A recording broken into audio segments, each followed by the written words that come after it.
የየካ ክፍለ ከተማ አስተዳደር የስራ ዕድል በመፍጠር ዜጎች በራሳቸው አቅም ተጠቃሚ እንዲሆኑ ለማድረግ በፋስት ፉድ የስራ ዘርፍ ለተደራጁ ከ200 በላይ ኢንተርፕራይዞች እና ከ550 በላይ አንቀሳቃሾች የመስሪያ ጋሪ የከተማና የክፍለ ከተማ ከፍተኛ የስራ ኃላፊዎች በተገኙበት ድጋፍ አድርገዋል።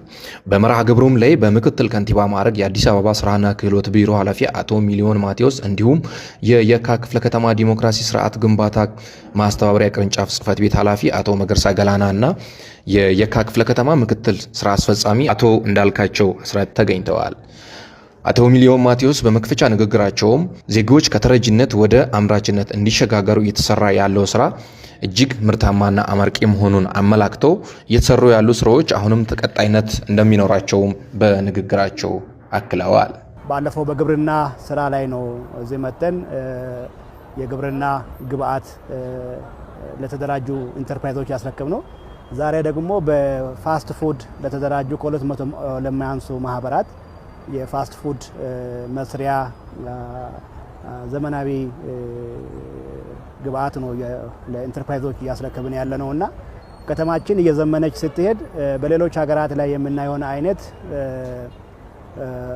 የምግብ አቅርቦት በቀላሉ ማግኘት የሚቻልበትን ሁኔታ የሚፈጥር በተሰሩ የልማት ኮሪደሮች ላይ በተፈጠሩ ምቹ ሁኔታዎች ነዋሪዎቹ ቱሪስቶቹ እየተዝናኑ የምግብ አቅርቦት ማግኘት የሚችሉበትን እድል ለሚፈጥር ነው። ዛሬ ደግሞ በተለያየ ሞዴል እንደየቦታው ስፋትና ሁኔታ ማቅረብ የቻለው ክፍለ ከተማውና በጣም እጅግ ደስተኛ ነኝ። ምሳሌም የሚሆን ስራ ነው። ክፍለ ከተማውም ወረዳውም ተቀናይቶ ነው የሚሰራው።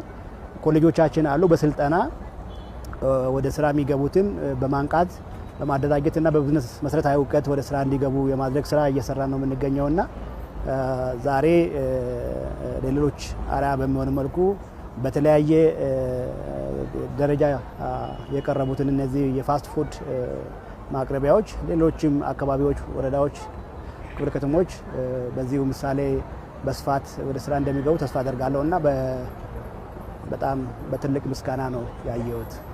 ተጠቃሚ የሆኑ ዜጎችም መንግስት ባመቻቸላቸው የስራ ዕድል ስልጠና ወስዶ ወደ ስራ መግባታቸውና ደስተኛ መሆናቸውን በመግለጽ የተሰጠው የመስሪያ ጋሪ ድጋፍ ስራቸውን በጥራት ለመስራት ትልቅ ዕድል የፈጠረላቸው መሆኑን የገለጹ ሲሆን ለዚህም አስተዳደሩ ላደረገላቸው መልካም ስራ እጅግ አመስግነዋል።